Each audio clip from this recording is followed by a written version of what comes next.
하나님의 말씀과 시작하는 복된 수요일 되시기 바랍니다. 오늘 본문은 누가복음 21장 20절에서 28절이고요. 제목은 멸망의 날, 속량의 날입니다. 오늘 본문은 20절부터 24절과 25절에서 28절로 나눌 수 있습니다. 20절에서 24절은 예루살렘의 멸망을, 25절에서 28절은 이 세상의 멸망에 대해 기록하고 있습니다. 왜 예루살렘의 멸망과 이 세상의 멸망을 연결해서 기록한 것일까요? 그 이유는 예수님께서 죄로 가득한 예루살렘을 멸망시킨 것처럼 죄악된 이 세상도 심판하게 될 것을 암시한 것입니다. 성전 파괴와 예루살렘 멸망은 선지자들을 핍박하고 예수님을 거절하며 끝까지 회개를 거부했던 이스라엘을 향한 하나님의 진노이며 징벌이었습니다. 그 두려운 심판을 이렇게 표현했습니다. 23절에 보면 그날에 아이벤 자들과 젖먹이는 자들에게 화가 있다고 했습니다. 이 말은 적들이 쳐들어왔기에 예루살렘을 빠져나와 도망쳐야 하는데 임신한 여자나 젖먹이 아이들을 돌봐야 하는 여자들은 도피하는 데 큰 어려움을 당할 수밖에 없다는 뜻입니다.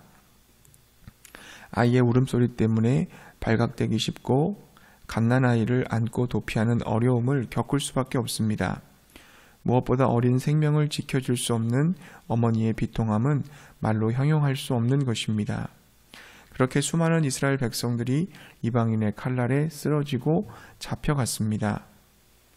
하나님은 죄를 심판하시는 하나님이십니다. 하나님의 심판은 잠시 유예될 수 있어도 결코 취소되지는 않습니다. 오늘날 주위를 보면 세상 사람들은 물론이고 심지어 성도들 가운데에서도 죄를 짓고서도 아무런 반응 없이 살아가는 사람들이 적지 않습니다.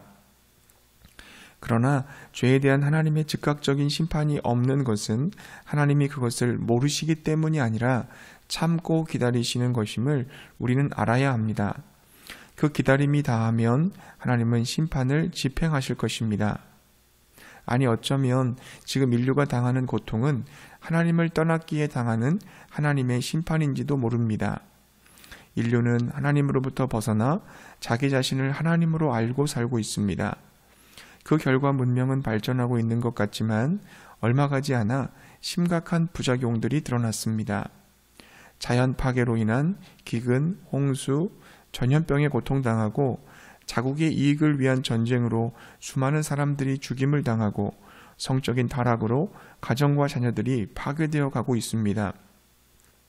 TV 뉴스를 시청하면 하나님을 떠난 인간이 얼마나 잘못되어 가고 있는지 잘 보여주고 있지 않습니까?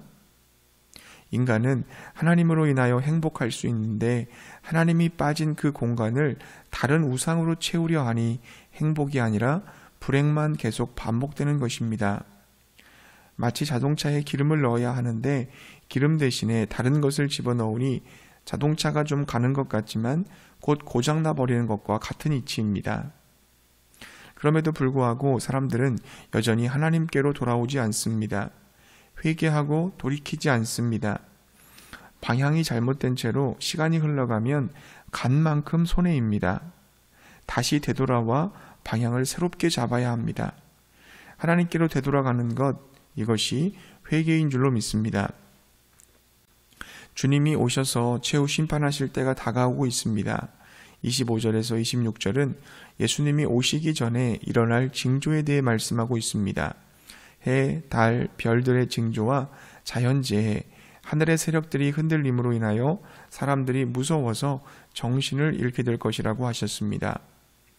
죄인들에게 있어서 예수님의 재림은 공포와 두려움이지만 의인들에게 있어서 주님의 다시 오심은 감사와 기쁨입니다. 28절에 보면 예수님께서 이런 일이 되기를 시작하거든 일어나 머리를 들라 너희 속량이 가까웠느니라고 말씀하셨습니다. 머리를 드는 동작은 하나님의 개입에 의해 절망과 고통을 딛고 일어서는 희망과 감격을 말합니다. 완성된 하나님 나라의 복에 참여할 시간이 다가온 것입니다. 이제 구원받은 주의 백성들은 속량을 받게 됩니다. 여기서 속량이란 몸값을 지불받아 속박이나 포로에서 해방되는 것을 의미합니다. 즉 하나님의 자녀들은 모든 고통에서 구출되는 해방을 경험하게 되는 것입니다. 그러므로 사랑하는 성도님들, 주님 다시 오시는 날 멸망이 아니라 속량받아 자유와 구원을 얻으시기 바랍니다. 그러기 위해서는 멸망당할 예루살렘 도성에서 나와야 합니다. 21절에 보면 예루살렘 도성을 탈출하도록 3번에 걸쳐서 명령하십니다. 산으로 도망가라고, 성내에서 나가라고, 산골에 있는 사람은 그 성으로 들어가지 말라고 합니다. 무슨 뜻입니까? 죄악이 관영한 그곳에서 빠져나오라는 것입니다. 빠져나와야 죄에 빠지지 않을 뿐만 아니라 심판을 피할 수 있는 것입니다. 요한계시록 18장 4절은 이렇게 증거합니다. 또 내가 들으니 하늘로부터 다른 음성이 나서 이르되 내 백성아 거기서 나와 그의 죄에 참여하지 말고 그가 받을 재앙들을 받지 말라. 사랑하는 성도님들, 세상에서 빠져나오시기 바랍니다. 죄악된 곳에서 떠나시기 바랍니다. 그래야 삽니다. 그래야 구원받게 될 줄로 믿습니다. 하나님은 성경 전반에 걸쳐 벗어나라, 떠나라, 나오라는 명령으로 당신의 백성에게 구별될 것을 요구하셨습니다. 하나님은 아브라함에게 갈대아 우르에서 떠나라고 하셨으며 롯을 소돔과 고모라에서 떠나게 하셨습니다. 이스라엘 백성들에게는 애굽에서 떠나라고 하셨고 바벨론 포로로 끌려갔을 때에 하나님은 바벨론을 떠나 다시 고국으로 돌아가라고 명령하셨습니다. 신약에 와서는 분쟁을 일으키는 자나 말씀대로 살지 않는 자들에게서 떠나라고 명령하셨습니다.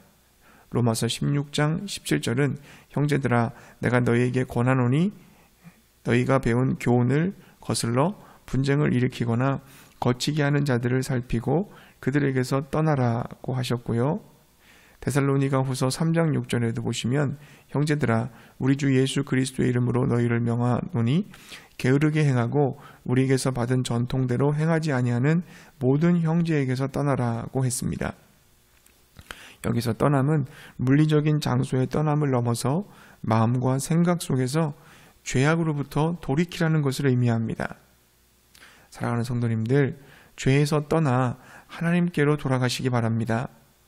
예수님께서 하나님께로 돌아가는 길을 다 만들어 놓으셨습니다. 예수님의 공로 의지하여 예수님의 은혜를 사모하며 하나님 아버지 품으로 돌아가시면 됩니다. 그곳에 멸망이 아니라 속량이 있습니다. 자유가 있습니다. 구원이 있습니다. 이 구원의 은혜를 누리는 우리 모두가 되시기를 축복합니다.